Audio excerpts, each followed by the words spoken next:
Assalamualaikum warahmatullahi wabarakatuh. Perkenalkan, nama saya Mega Risnawati dari Prodi PGSD STKIP 11 April Sumedang.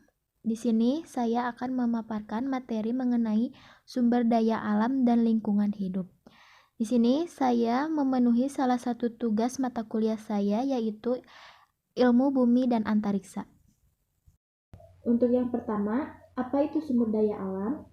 Menurut Slamet Riyadi, mendefinisikan sumber daya alam sebagai segala isi yang terkandung dalam biosfer, sumber daya energi yang berpotensial, baik yang tersembunyi dalam litosfer atau tanah, hidrosfer atau air, maupun atmosfer, udara yang dapat dimanfaatkan untuk pemenuhan kebutuhan manusia secara langsung maupun tidak langsung. Jadi, sumber daya alam itu pemanfaatan pemenuhan kebutuhan manusia. Selanjutnya, klasifikasi sumber daya alam. SDA atau sumber daya alam dapat digolongkan menjadi beberapa macam. Menurut Pratiwi dan kawan-kawan, ada 3. Berdasarkan sifatnya, berdasarkan potensi, dan berdasarkan jenis. Untuk berdasarkan sifat, satu sumber daya alam yang dapat diperbaharui atau renewable. Yang kedua, sumber daya alam yang tidak dapat diperbaharui atau non-renewable. Yang ketiga, sumber daya alam yang tidak dapat habis. Itu berdasarkan sifatnya. Lalu selanjutnya ada sumber berdasarkan potensi. Yang pertama, sumber daya alam materi. Untuk yang kedua, sumber daya alam energi. Untuk yang ketiga, sumber daya alam ruang. Itu berdasarkan potensi. Lalu yang selanjutnya, yang ketiga, ada berdasarkan jenis. Yang pertama, sumber daya alam non-hayati atau abiotik. Biasanya itu tanah, batu, udara, itu termasuk abiotik. Lalu yang kedua, sumber daya alam hayati. Misalnya hewan, tumbuhan, manusia, itu sumber daya alam hayati. Lalu untuk selanjutnya ada aneka ragam sumber daya alam dan pemanfaatannya. SDA yang terdapat dimanfaatkan antara lain menurut Kaligis 1986. Yang pertama, sumber makanan dan obat-obatan. Misalnya ada cengkeh, jahe, terus sumber makanannya banyak ya sekarang sumber makanan bagi manusia. Lalu ada sumber energi. Untuk sumber energi misalnya matahari, cahaya, terus pemanfaatan angin, itu sumber daya energi. Lalu yang ketiga, sumber devisa negara. Maksudnya sumber devisa negara itu pendapatan atau keuntungan bagi negara dari sumber daya alam. Lalu yang ketiga, sebagai sumber plasma nutfah, itu keanekaragam sumber daya alam dan pemanfaatannya. Lalu untuk selanjutnya ada SDA yang tidak dapat diperbaharui. SDA yang tidak dapat diperbaharui di bumi itu jumlahnya terbatas. Logam, mineral, minyak bumi, batu bara, itu termasuk contoh sumber daya alam yang tidak dapat diperbaharui.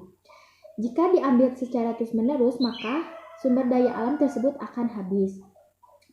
Untuk memelihara dan mengelolanya bisa dilakukan dengan cara menghemat bahan, pendaulangan recycle atau penanggulangan reuse atau perawatan dan penghematan. Lalu untuk selanjutnya ada sumber daya alam yang dapat diperbaharui. Apa saja sih sumber daya alam yang dapat diperbaharui? Sumber daya alam yang dapat diperbaharui yaitu tumbuhan, hewan, dan mikroorganisme. Merupakan SDA yang dapat diperbaharui karena hewan, tumbuhan, dan mikroorganisme dapat dikembangbiakan. Kita dapat menanam tumbuhan dan memelihara hewan. Nah, SDA tersebut dapat dipanen dan dapat dimanfaatkan oleh manusia.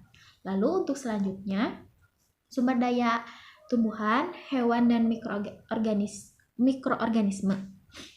Sumber daya tumbuhan, dalam membicarakan sumber daya alam tumbuhan, kegunaannya yaitu untuk berguna pangan, sandang, papan, dan rekreasi. Tumbuhan memiliki kemampuan untuk menghasilkan organisme dan karbohidrat melalui fotosintesis. Oleh karena itu, tumbuhan merupakan produsen atau penyusun dasar rantai makanan.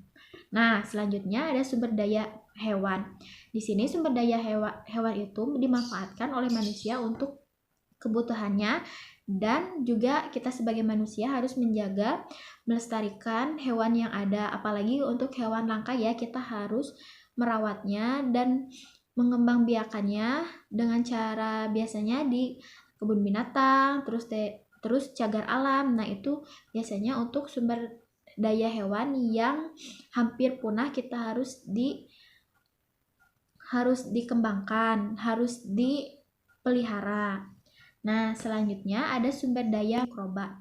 Di sini sumber daya mikroba berperan sebagai pengurai di dalam ekosistem. Mikroba sangat penting artinya dalam beberapa hal berikut. Misalnya, untuk membuat tempe, tape, dan oncom biasanya menggunakan sumber daya mikroba ya. Lalu ada juga untuk obat-obatan, misalnya untuk antibiotik. Nah, ada juga untuk membuat daur ulang sampah biasanya menggunakan mikroba. Nah, itu. Selanjutnya ada sumber daya alam yang tak habis. Apa saja sih sumber daya alam yang tak habis? Yang pertama, sumber daya alam yang tak diubah. Misalnya, sumber daya alam yang tak habis tetapi tidak banyak diubah oleh kegiatan manusia. Misalnya, tenaga atom, tenaga angin, dan tenaga pasang surut. Itu tenaga sumber daya alam yang tidak habis dan tidak diubah. Nah, untuk yang kedua bisa salah guna. Misalnya, yaitu sumber daya alam yang tak akan habis, tetapi jika salah cara pemanfaatannya, maka kualitas dari SDA akan menurun bahkan rusak. Misalnya udara, air, pemandangan alam. Nah, itu bisa salah guna.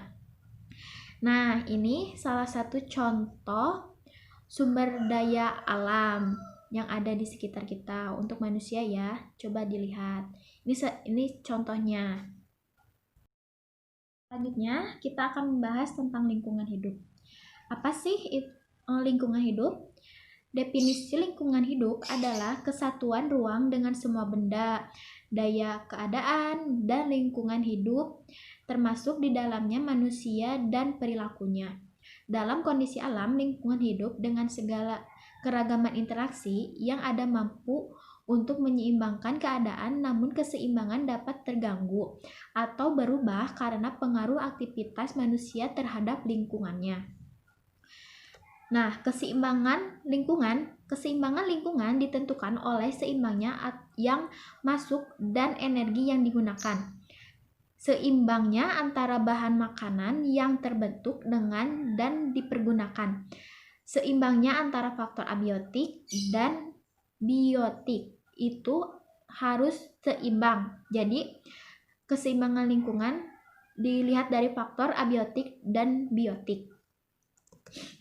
Selanjutnya, perubahan lingkungan. Perubahan lingkungan bermacam-macam. Misalnya, perubahan lingkungan karena campur tangan manusia, perubahan lingkungan karena faktor alam, lalu ada pencemaran lingkungan. Kenapa sih ada pencemaran lingkungan? Pencemaran lingkungan adalah pertumbuhan penduduk dunia yang pesat dan berkembangnya teknologi. Maka makin pesatnya manusia, maka pencemaran lingkungan pun makin banyak, makin meluas. Sejalan dengan peningkatan kebutuhan hidup serta perubahan tingkah laku manusia, maka peningkatan eksploitasi terhadap SDA meningkat tekanan terhadap lingkungan. Peningkatan tekanan terhadap lingkungan diantaranya ada yang pertama, makin meningkatnya kerusakan semakin menjurus ke arah kerusakan keseimbangan ekosistem. Lalu yang kedua, timbulnya zat sampah dapat mengakibatkan terjadinya pencemaran atau polusi terhadap lingkungan.